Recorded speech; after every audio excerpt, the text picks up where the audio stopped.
રાજકોટ શહેરમાં આજે પૂરજોશ સાથે મેઘરાજાનું આગમન।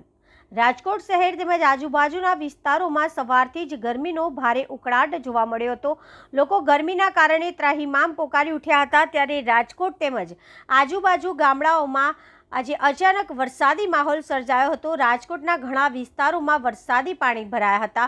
ભારે ગરમી બાદ વરસાદના આગમનથી લોકોમાં ઠંડક જોવા મળી હતી। આ સાથે ખેતી ઉત્પાદન ધારક ખેડૂતોમાં ચિંતાનું મોજું ફરી વળ્યું હતું, કારણ કે હાલના સમયમાં ખેતરોની અંદર પાક તૈયાર થઈ જવા ઉપર આવ્યો છે। ત્યારે આ કમોસમી વરસાદ પાકને ભારે નુકસાન પહોંચાડે તેમ છે, માટે ખેડૂત લોકો ચિંતિત જોવા મળ્યા હતા।